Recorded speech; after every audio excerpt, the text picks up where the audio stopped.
Olá, bom dia, boa tarde, boa noite, boa madrugada. Meu nome é Marcos Venício e seja muito bem-vinda, muito bem-vindo à nossa 86ª videoaula de estudos da obra A Gênese.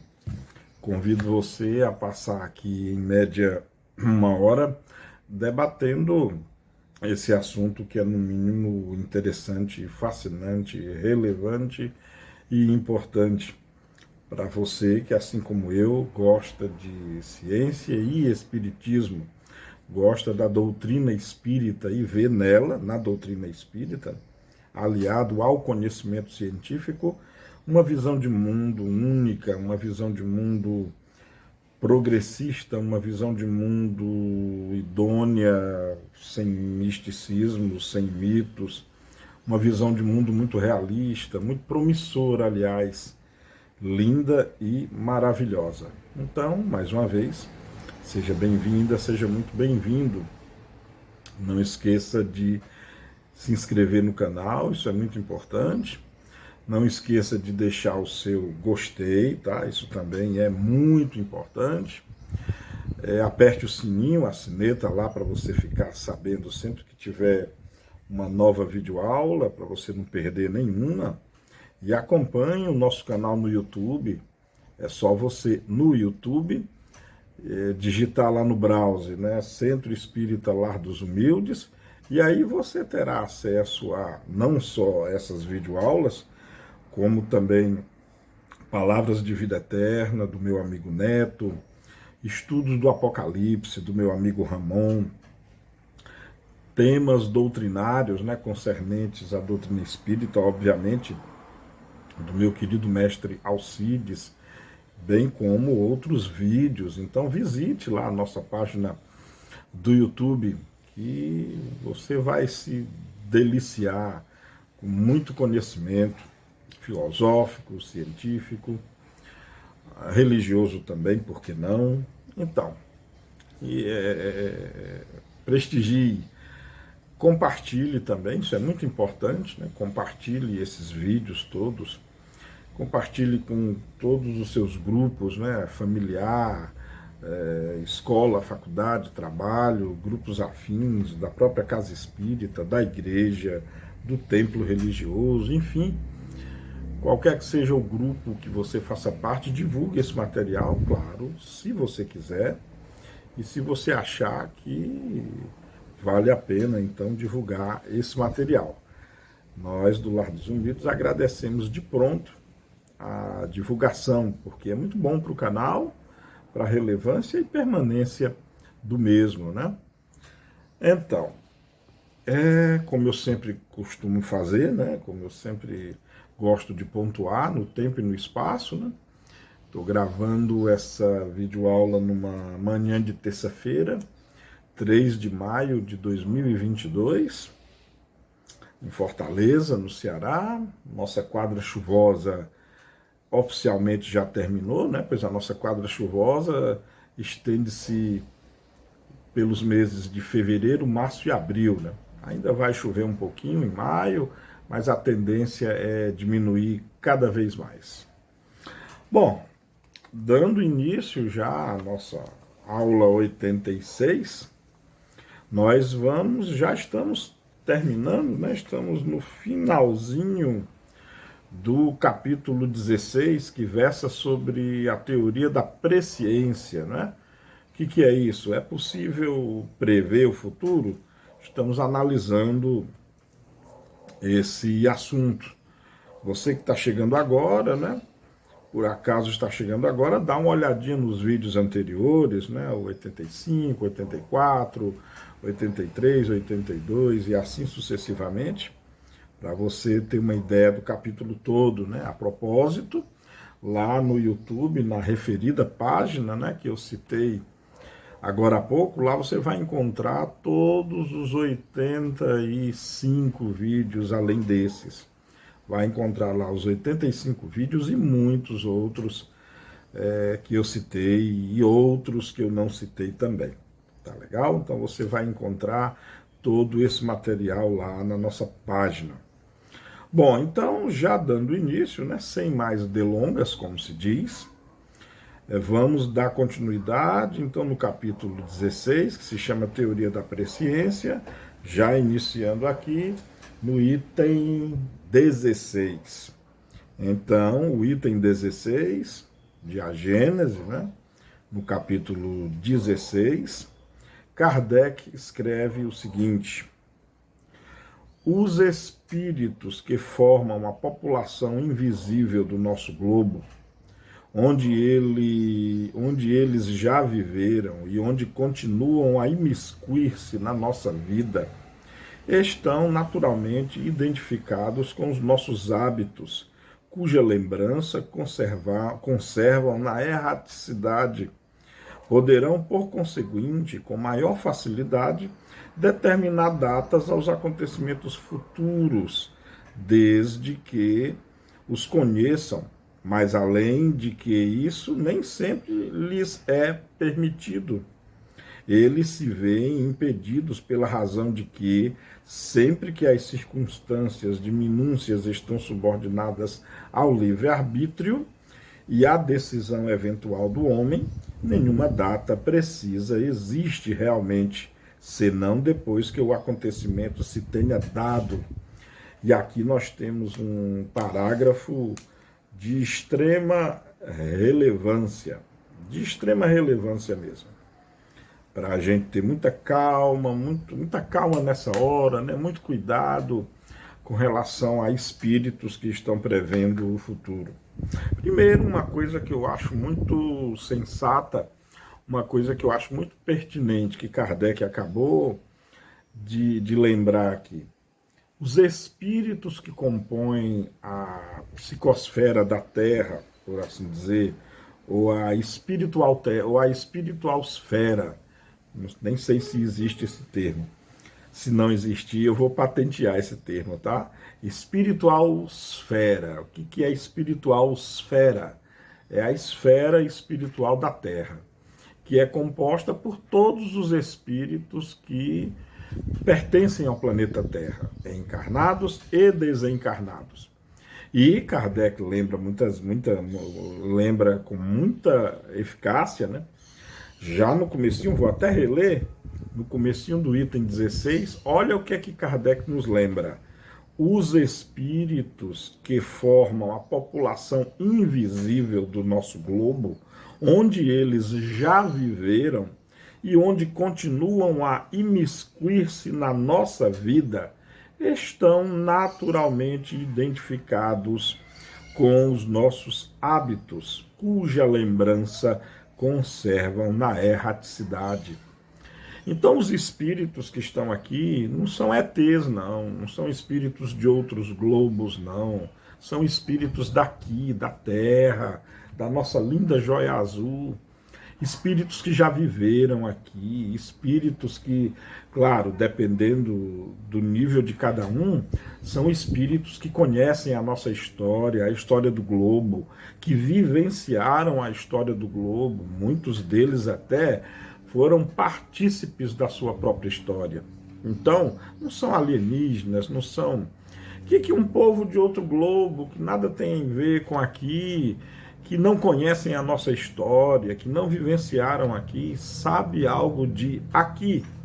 Reflita um pouco sobre isso antes de ficar imaginando ETs e extraterrestres aqui na Terra, tá? Não que isso seja impossível, claro que não é.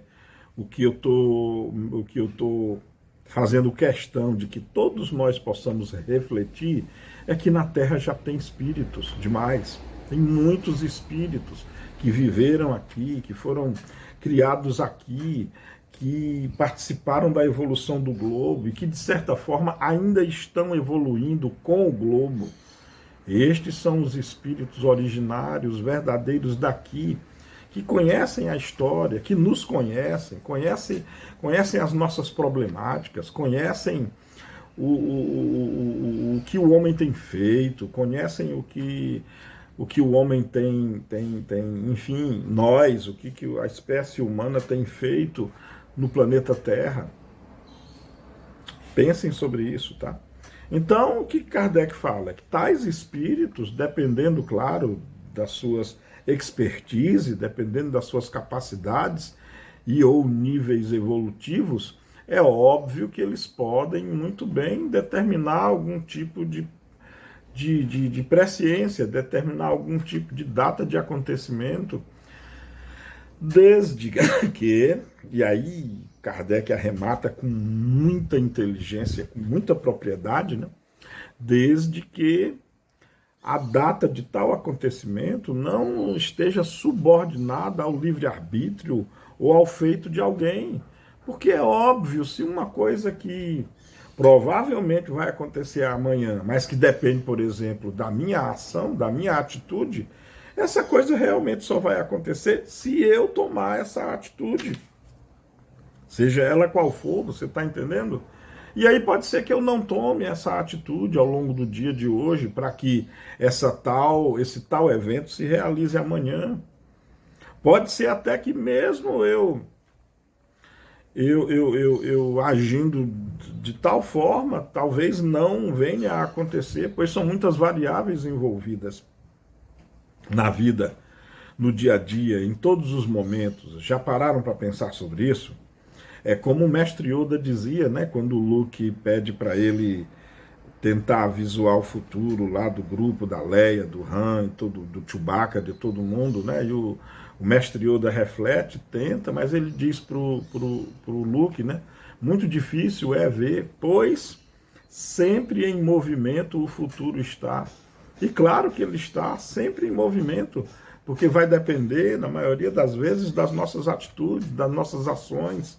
E elas mudam constantemente. E Kardec exprime isso aqui de maneira maravilhosa, de maneira muito interessante. Bom, e aí ele continua, né, no segundo parágrafo do item 16. Eis aí porque as predições circunstanciadas não podem apresentar cunho de certeza, e somente como prováveis, devendo ser acolhidas, mesmo que não tragam eiva que as tornem legitimamente suspeitas. Por isso mesmo, os espíritos verdadeiramente ponderados nada nunca predizem para épocas determinadas, limitando-se a prevenir-nos do segmento das coisas que convenham conheçamos. Insistir por obter informes precisos é expor-se às mistificações dos espíritos levianos que predizem tudo o que se queira sem se preocuparem com a verdade, divertindo-se com os terrores e as decepções que causam. Olha aí, gente, Kardec é o codificador dizendo para quem quiser ler, escrevendo para quem quiser ler, com todas as palavras. Vou repetir aqui, ó. Por isso mesmo, os espíritos verdadeiramente ponderados nada nunca predizem para épocas determinadas, limitando-se a prevenir-nos dos segmentos das coisas que convenha conheçamos. Ou seja, o que é que os espíritos ponderados, e entenda aqui espírito ponderado por espíritos mais esclarecidos, espíritos mais conscientes, espíritos mais responsáveis. Que Kardec está dizendo aqui? Que nenhuma data de futuro eles nos dão, nenhuma data mesmo. Eles nos advertem, claro, para coisas que nós podemos estar fazendo. Tipo assim, olha, se vocês continuarem fazendo isso, provavelmente isso vai dar naquilo. Como, por exemplo, se um dado grupo não está estudando, o que um espírito pode aparecer para prever? E com muita razão, olha, vocês não estão estudando. Portanto, vocês podem cair num misticismo, numa mistificação, numa fascinação, muito facilmente, uma vez que quem não estuda não sabe discernir a verdade daquilo que é místico, daquilo que é falso, daquilo que é mito. Então é isso, mas eles não vão dar datas. E Nós sabemos que no movimento espírita hoje, infelizmente, está cheio de bons espíritos aí dizendo data, dizendo quando é que isso vai acontecer, quando é que isso não vai acontecer. Tem até aí datas para quando a Terra vai estar regenerada. E tá aqui o que Kardec diz. Eu fico com Allan Kardec. Eu fico com Allan Kardec. Então, realmente o futuro, como o mestre Yoda diz, não dá para prever não, porque sempre em movimento ele está. Mas diga o que você acha sobre isso, deixe aí nos comentários o que você pensa a respeito disso. Você acha que o espírito pode sim desvendar, prever o futuro sem nenhum problema? O que é que você pensa a respeito disso? Pode usar a aba de comentário aí, pode dizer o que você acha, tá bom? Bom, inclusive eu vou até anotar isso aqui como importantíssimo, esse item 16, tá? Importantíssimo. Ó, já anotei aqui, tá? Vamos então agora passar para o item 17. No item 17, e aliás, penúltimo item desse capítulo, Kardec escreve o seguinte: a forma geralmente empregada até agora nas predições faz delas verdadeiros enigmas, as mais das vezes indecifráveis. Essa forma misteriosa e cabalística de que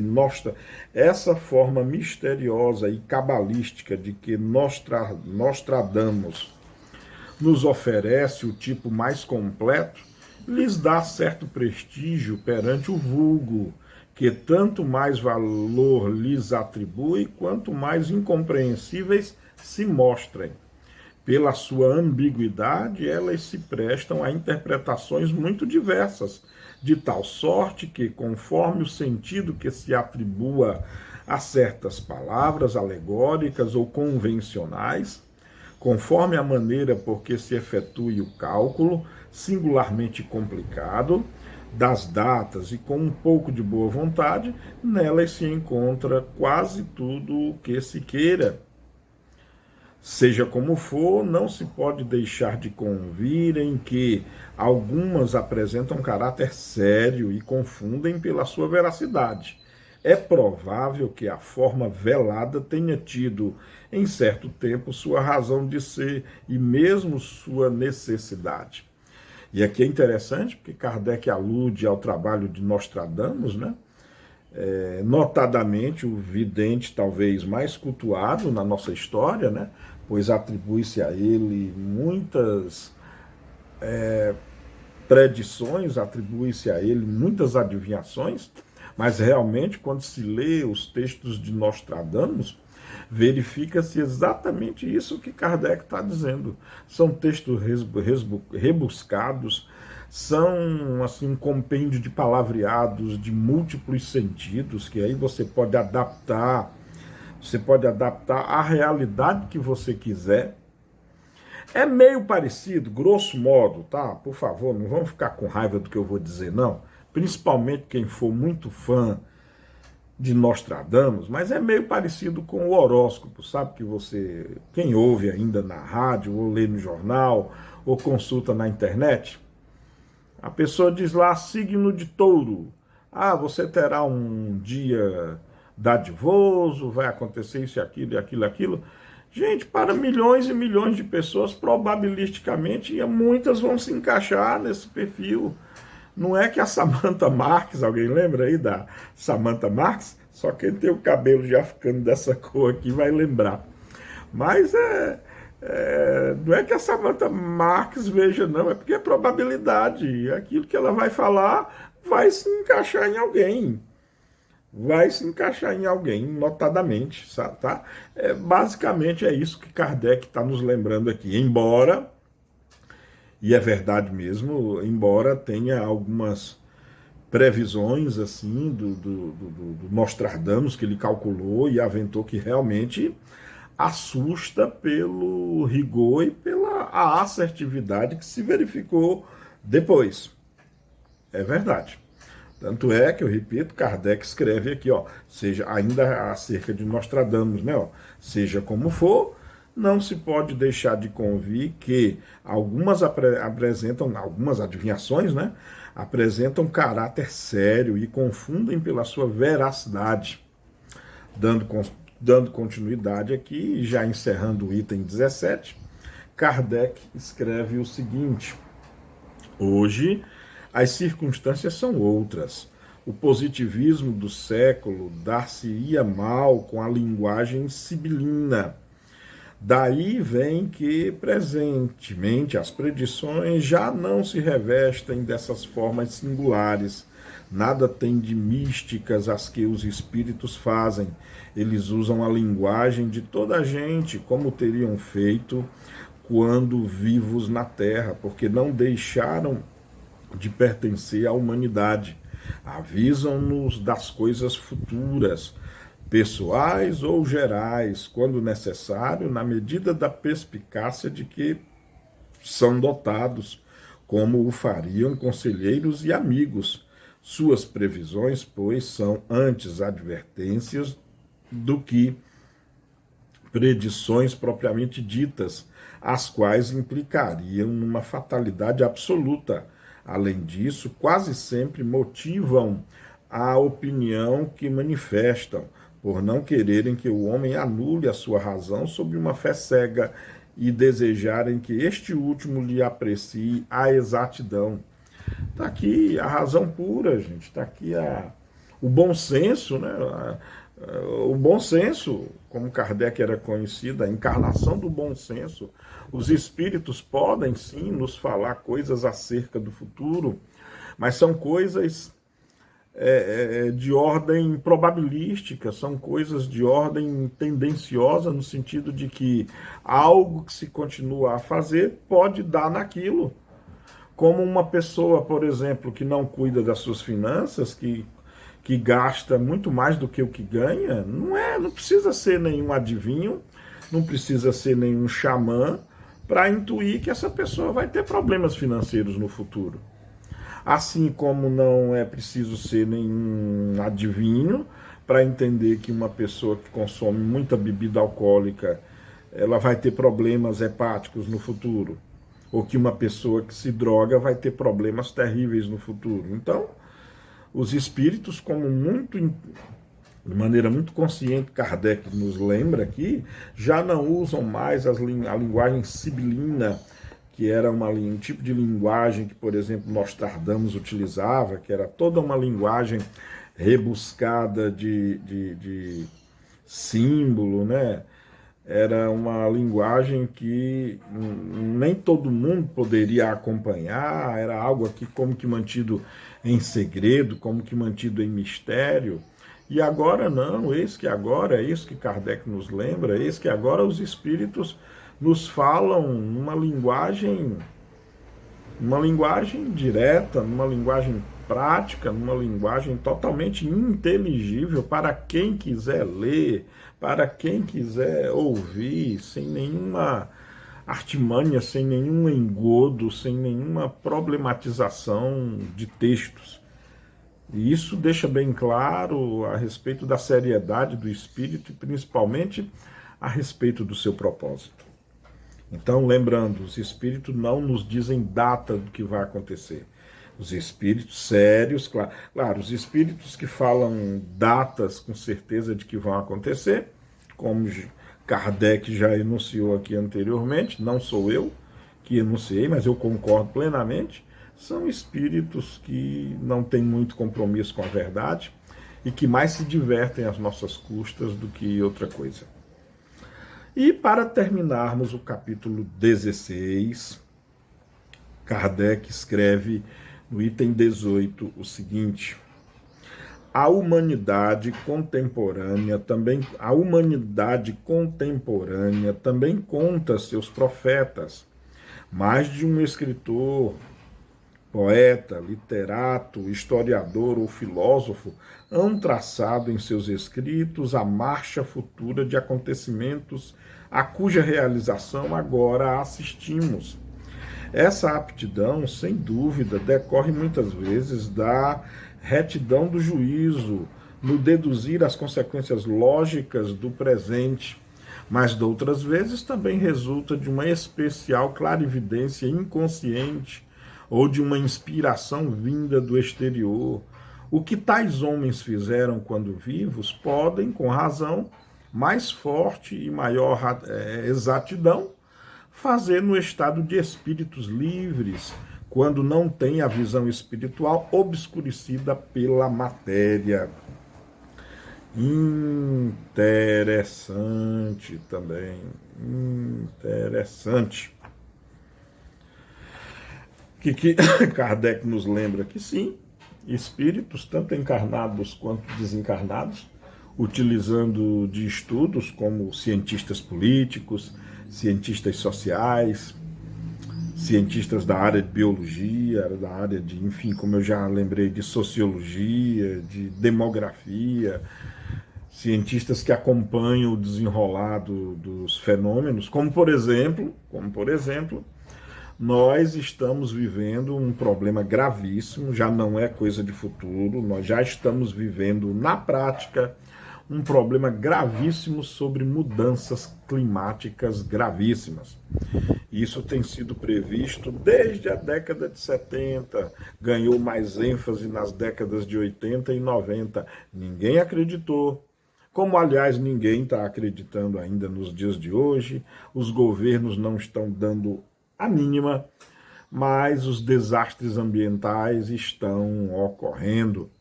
Eu não sei se você deve estar a par. No momento em que você estiver vendo e ou ouvindo, de preferência os dois, esse vídeo, você vai lembrar que na África, umas 2 ou 3 semanas atrás, houve uma chuva, que choveu aí em 48 horas, o esperado para 3 meses inteiro. Morreram, parece que centenas de pessoas, inundações, coisas que não era normalmente para acontecer, se não fosse o desmatamento, se não fosse a poluição de rios, mares, lagoas e lagos, se não fosse a emissão de gases de efeito estufa, se não fosse não podemos deixar de citar o consumo de combustível fóssil, que tem agredido realmente a atmosfera da nossa linda joia azul, e os resultados estão vindo. Cientistas do passado já nos alertavam para isso. E o perigo, e o triste, e o assustador é que, na verdade, os eventos estão se adiantando às previsões. Esses eventos catastróficos estavam sendo previstos para a década de 50, 2050, e não já agora, já no começo da década de 20, do século 21, claro, 2020, e por aí vai. É um alerta de que sim, previsões podem ser feitas, como Kardec está nos lembrando aqui, principalmente quando o espírito humano usa a ciência positiva, a ciência de verdade, ciência que usa a matemática, a física, a geologia, a biologia, a química, a bioquímica, a astronomia, e por aí vai. Sim, é possível fazer previsões bastante consistentes. Livres de erro? Não. Livre de engano? Não. Mas muito consistente, sim. Como nós estamos, inclusive, tristemente vendo e presenciando nos dias de hoje. Kardec nos alerta também que os espíritos, quando livres, ou seja, quando estão desencarnados, ou seja, não tem mais esse arcabouço material, espíritos livres que possuem a visão agora sem filtros, ou pelo menos sem esse filtro material, conseguem ver mais e muito melhor. Lembram do exemplo da montanha? Lembram da pessoa num apartamento no 20º andar, a visão que ela tem? Lembrem da dupla visão, da dupla vista? Pois então, o espírito no estado livre, né? Livre da matéria, ele tem uma visão muito mais refinada, ele tem uma visão muito mais grandiloquente, muito mais refinada, então, sobre os acontecimentos do passado, do presente e algumas vezes até do futuro, à guisa de possibilidade, não de certeza. certo? O que que você pensa sobre isso? O que que você acha? Deixa aí no comentário, porque nós estamos agora encerrando o capítulo 16 e vamos agora entrar no capítulo 17 do livro A Gênese. Capítulo muito interessante que fala, uma vez que já estudamos, assim, podemos dizer de maneira científica, né, a questão da presciência, né? O capítulo 17, vejam só, ele trata das predições do Evangelho, né? As coisas que foram, principalmente por Jesus, previstas, né? As coisas previstas. E aí Kardec nos traz um estudo dessas predições. À guisa de índice, né? Olha só o que nós estudaremos nesse capítulo. Ninguém é profeta em sua terra, morte e paixão de Jesus, perseguição aos apóstolos, cidades impenitentes, ruína do templo e de Jerusalém, maldição contra os fariseus, minhas palavras não passarão, a pedra angular, a parábola dos vinhateiros homicidas, um só rebanho e um só pastor, advento de Elias, anunciação do Consolador, segundo advento do Cristo, sinais precursores, vossos filhos e vossas filhas profetizarão e juízo final. Esse será o temário, né? O temário do capítulo 17. E aí, já iniciando, né? Sem mais delongas, como se diz, já começando o item 1 do capítulo 17 de A Gênese, né? Ninguém é profeta em sua terra. É o vulgo santo de casa não faz milagre, né? Você acredita no milagre de outras terras, da sua própria terra não tem milagreiro não, não é assim? Santo de casa não faz milagre, é o que diz a sabedoria popular. Bom, ninguém é profeta em sua terra. Item 1 do capítulo 17 de A Gênese. Tendo vindo à sua terra natal, instruía-os nas sinagogas, de sorte que, tomados de espanto, diziam: donde lhe vieram essa sabedoria e esses milagres? Não é o filho daquele carpinteiro que se chama... Aliás, não é o filho daquele carpinteiro? Não se chama Maria, sua mãe, e seus irmãos Tiago, José, Simão e Judas? Suas irmãs não se acham todas entre nós? Donde então lhes vêm todas essas coisas? E assim faziam dele objeto de escândalo. Mas Jesus lhes disse: um profeta só não é honrado em sua terra e na sua casa. O santo de casa não faz milagre, né? E não fez lá muitos milagres devido à incredulidade deles. E não fez lá muitos milagres devido à incredulidade deles. Esse texto está em São Mateus, capítulo 13, versículos de 54 a 58. É aquela coisa, né? Quando você conhece alguém de pertinho, né? Lhe custa achar que a pessoa seja especial. A mente, o bom senso, às vezes, até, bom senso às vezes nos prega peça, tá? Por assim dizer. O bom senso às vezes nos diz, não, o Marcão a gente já conhece lá e tudo, não, é só o Marcão, né? Dito assim. É claro que eu realmente não sei fazer nada de especial, não, foi só um jogo de palavras que eu usei. Mas eu fico imaginando na época de Jesus, né, as pessoas ouvindo, que Jesus ressuscitou, que Jesus curou cegos, que Jesus expulsou demônios, que Jesus curou paraplégicos, que Jesus curou leprosos. Talvez alguém da própria terra dele, né? Talvez, muito provavelmente, alguém da terra natal dizia, o quê? Jesus? Não, rapaz, Jesus é o filho da Maria e do José. Devem estar falando de outra pessoa. O Jesusinho, não, rapaz. Jesusinho é gente boa, é esquisitão, verdade. Mas é gente boa, filho da Maria e do José, não deve ser ele, não. Aqui Aquilo é um desobediente, devia estar aqui trabalhando com o pai, está dando trabalho para o pai e para a mãe, se não duvidar, diziam isso. Né? O que é que você acha? Uma liberdade, claro, de expressão extrema que eu estou tendo aqui nessa teatralização. Bom, no item 2, que é enorme, inclusive, no item 2, vamos analisar por partes, né? No item 2, Kardec escreve o seguinte: enunciou Jesus dessa forma uma verdade que se tornou provérbio, que é de todos os tempos e a qual se poderia dar maior amplitude, dizendo que ninguém é profeta em vida. Na linguagem usual, essa máxima se aplica ao crédito de que alguém goza entre seus e entre aqueles em cujo seio vive, a confiança que lhes inspira pela superioridade do saber e da inteligência. Se ela sofre exceções, são raras estas e em nenhum caso absolutas. O princípio de tal verdade reside numa consequência natural da fraqueza humana e pode explicar-se desse modo.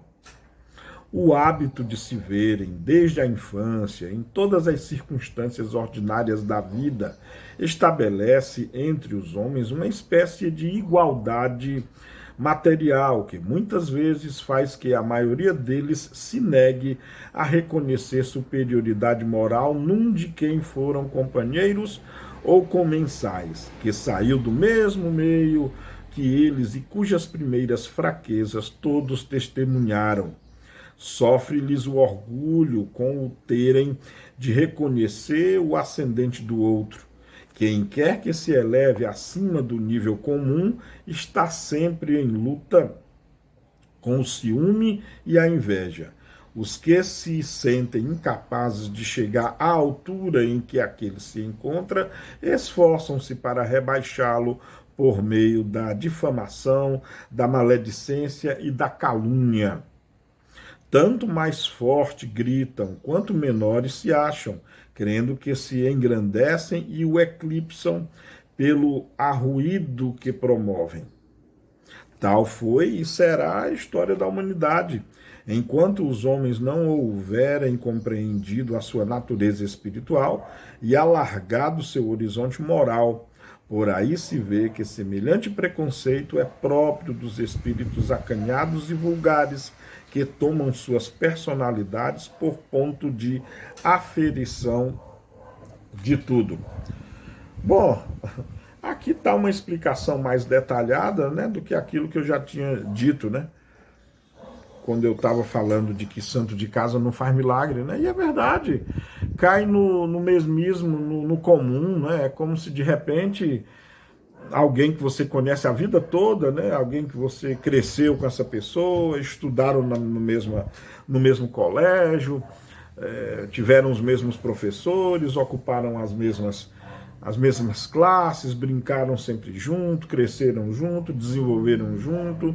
Às vezes a pessoa, em função do nosso egoísmo, em função da nossa inveja, do nosso ciúme, se essa pessoa crescer muito, se essa pessoa, por exemplo, atingir o estrelato, se essa pessoa foi muito elogiada, as pessoas que lhe cercavam a vida inteira, invariavelmente, muitas delas dirão, debochando, né, e fazendo pouco caso, ele não é tanto isso não, ela não é tudo isso que estão dizendo não. Pura inveja, puro ciúme de quem conviveu com aquela pessoa a vida inteira, a pessoa ascendeu, a pessoa evoluiu, a pessoa atingiu o seu paraíso, e quem não acompanhou, quem continuou na mediocridade, continuou no mais do mesmo, muitas vezes se incomoda por ciúme, por deboche mesmo, por soberba. Isso é muito interessante, o que Kardec relata aqui. E faz sentido, então, por isso, o fato de Jesus não ter realmente obrado tantos milagres ou tantos prodígios, acho que é uma palavra melhor, lá na sua própria terra natal, né? Isso fica muito patente aqui, muito patente. Acho que está claro, não é isso? O que você acha sobre isso? Bom, vamos continuar, que o texto não acabou ainda não. Kardec continua escrevendo o seguinte: do outro lado, toda gente, em geral, faz dos homens apenas conhecidos pelo espírito um ideal que cresce à medida que os tempos e os lugares se vão distanciando. Eles são como que despojados de todo o cunho de humanidade. Parece que não devem ter falado nem sentido como os demais, que a linguagem de que usaram e seus pensamentos hão de ter ressoado constantemente no diapasão da sublimidade, sem se lembrarem os que tal imaginaram que o espírito não poderia permanecer constantemente em estado de tensão e de perpétua superexcitação.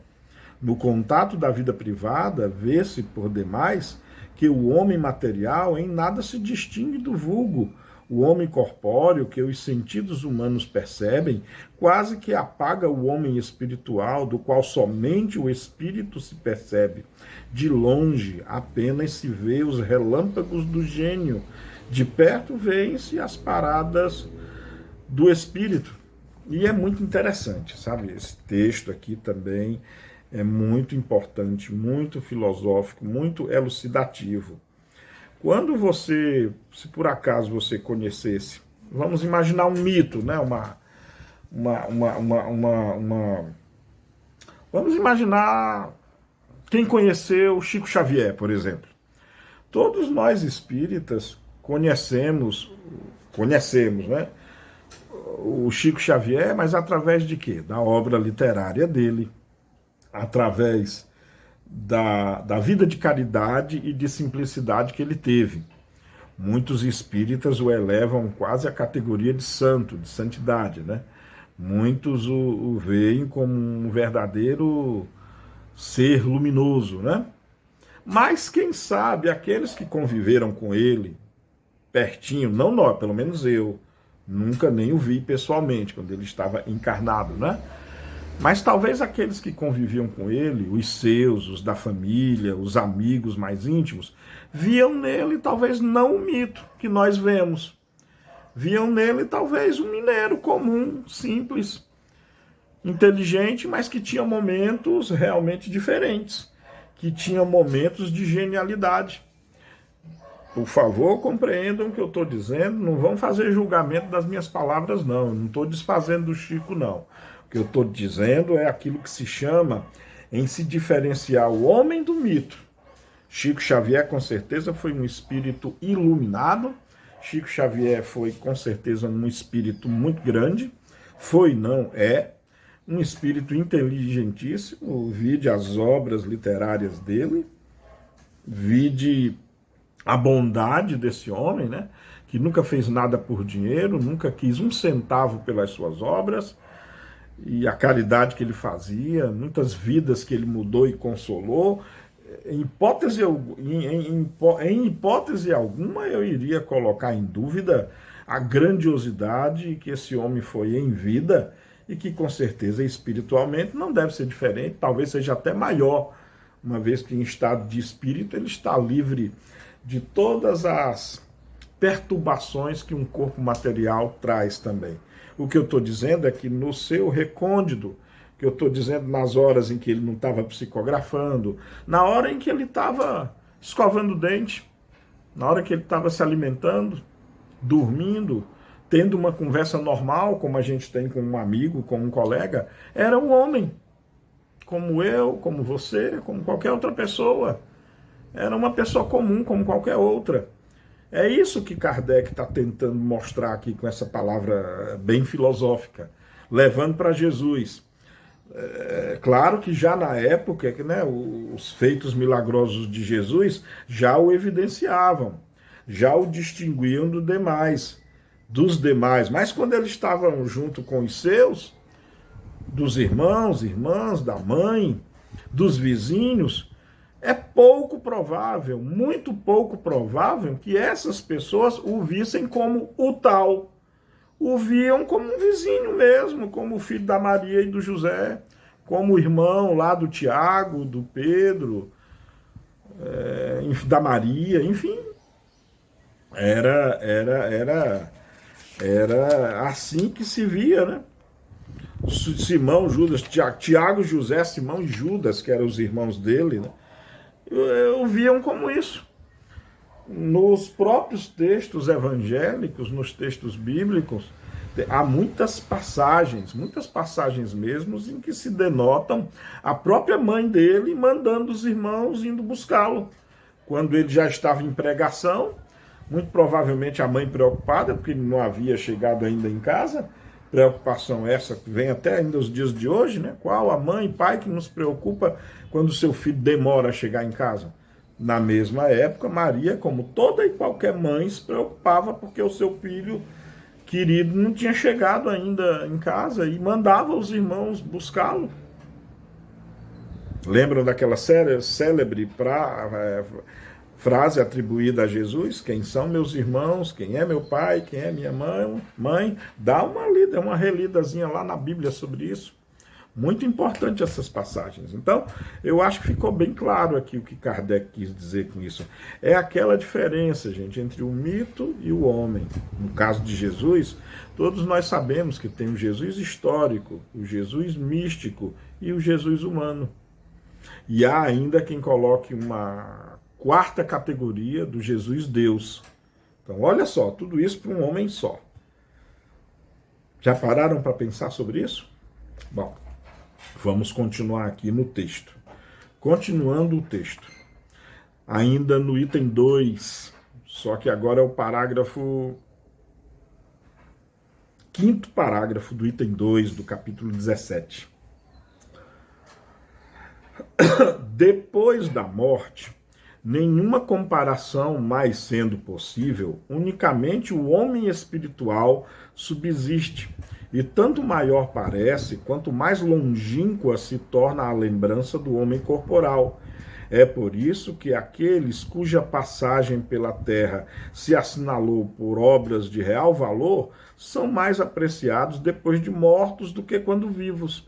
São julgados com mais imparcialidade, porque, já tendo desaparecido, os invejosos e os ciosos cessaram os antagonismos pessoais.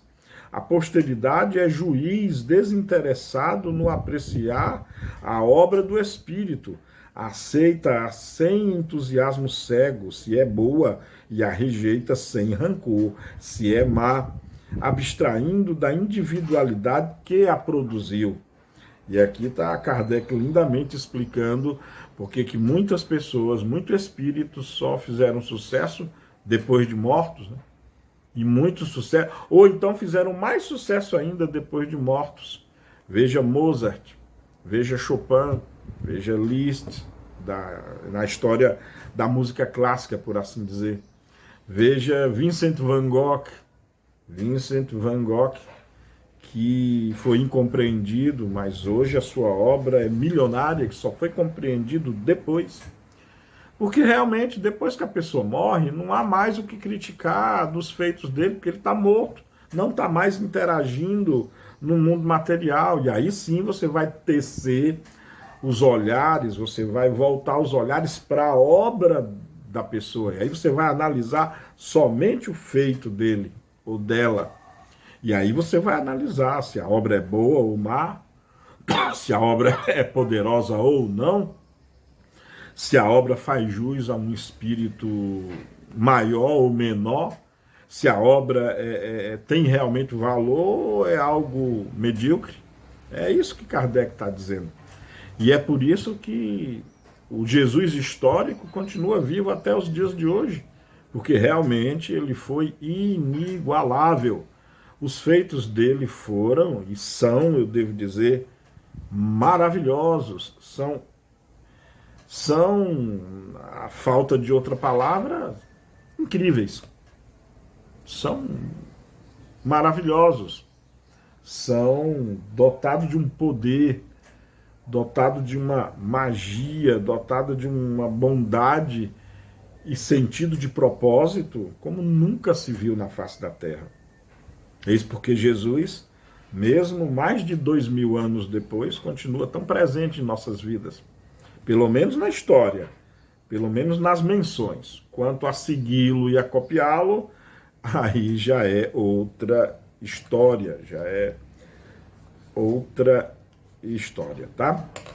Continuando, parágrafo 6º do item 2, Kardec escreve o seguinte: tanto menos podia Jesus escapar às consequências deste princípio inerente à natureza humana, quanto pouco esclarecido era o meio em que ele vivia, meio esse constituído de criaturas votadas inteiramente à vida material. Nele, seus compatriotas apenas viam o filho do carpinteiro, o irmão de homens tão ignorantes quanto ele, e assim sendo, não percebiam o que lhe dava superioridade e o investia do direito de o censurar. Verificando então que a sua palavra tinha menos autoridade sobre os seus, que o desprezavam, do que sobre os estranhos, preferiu ir pregar para os que os escutavam e aos quais inspirava simpatia. E aí é lógico, né? Resumindo, Jesus tomou a atitude mais coerente e mais lógica possível. Para que perder tempo Para que perder tempo falando para quem não quer ouvir? Para que perder tempo falando para pessoas que só estão zombando de mim, que só estão me desacreditando, me descredibilizando? Eu vou procurar quem queira me ouvir. E aí, porque Jesus falava para estranhos, falava não mais na sua própria cidade, peregrinava, porque era quem o ouvia, era quem não o rechaçava, não o condenava, não o destituía do direito de falar e ser ouvido. Não é? Muito interessante isso também. Muito interessante. E é preciso compreender esses longos tempos idos de Jesus. Era uma outra época, não era uma época como hoje não, tá? Não existia nem jornal na época, não existia rádio, nem televisão. Nem preciso dizer que não existia internet, smartphones e essas coisas, né? Era um povo simples. E lembrem-se, para complicar ainda um pouco mais a história, Jesus não nasceu numa grande capital, numa grande metrópole. Não, não. Jesus nasceu numa das cidades mais simples da Judéia, da Palestina. Nasceu numa cidade que, na verdade, nem no mapa estava. Nem no mapa estava. A cidade dele foi constada em mapas graças aos romanos, que dominaram a Judéia e cadastravam cada cidade. Senão, Cafarnaum, Nazaré nunca estaria lá nos mapas, graças aos recenseadores romanos, que aí precisavam cadastrar as cidades. Cafarnaum estava lá, Cesareia estava lá, Nazaré estava lá, a Galileia estava lá. E todos e muitos desses lugares que Jesus andou, que na época nem sequer constavam nos mapas, mas em função do domínio romano foram cadastrados. É preciso tomar isso em consideração, tá? É preciso ver isso com muita atenção e propriedade, porque às vezes você está vendo uma história de Jesus achando que foi ali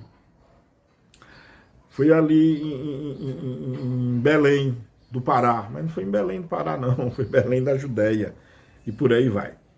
Continuando ao texto aqui, ó, pode-se fazer ideia dos sentimentos que para com ele nutriam os que lhe eram aparentados, pelo fato de que seus próprios irmãos, acompanhados de sua mãe, foram a uma reunião onde ele se encontrava, para dele se apoderarem, dizendo que perdera o juízo. E esse texto está lá em São Marcos, no capítulo 3, versículos 20 e 21, 31 a 35. Está lá no Evangelho segundo o Espiritismo, também no capítulo 14, onde está aqui bem claro. Se você for lá nesse texto, você vai acompanhar com muita riqueza de detalhes. Maria, a mãe de Jesus, mais os seus irmãos, Judas, Simão, Pedro e José, indo lá para resgatar Jesus tido como um lunático, como uma pessoa que havia perdido o juízo, Era essa a sentença que a própria família dava a ele. Percebiam? A própria família, gente, os irmãos que dormiam com ele, que comiam com ele, que partilhavam da idade da família, da intimidade da família, que compartilhavam do viver doméstico, do viver de cada dia. A mãe que o teve, que o pariu, via nele alguém sem juízo. Não sou eu quem estou dizendo, não. É só ir olhar, dar uma relida lá nos textos bíblicos. Eu repito aqui, tá lá em São Marcos, no capítulo vai lá no Novo Testamento, no Evangelho de São Marcos, capítulo 3, itens 20 e 21 e 31 a 35. Se você quiser ir no Evangelho segundo o Espiritismo, é só ir lá no capítulo 14. Bom, e aí para encerrar o item 2, e assim encerrar também a aula 86, né? Kardec encerra o item 2 do capítulo 17 de A Gênese da seguinte forma: assim, de um lado, os sacerdotes e os fariseus o acusavam de obrar pelo demônio. De outro, era taxado de louco pelos seus parentes mais próximos. Não é o que se dá em nossos dias em relação aos espíritas, e deverão estes queixar-se de que os seus concidadãos não os tratem melhor do que os de Jesus o tratavam?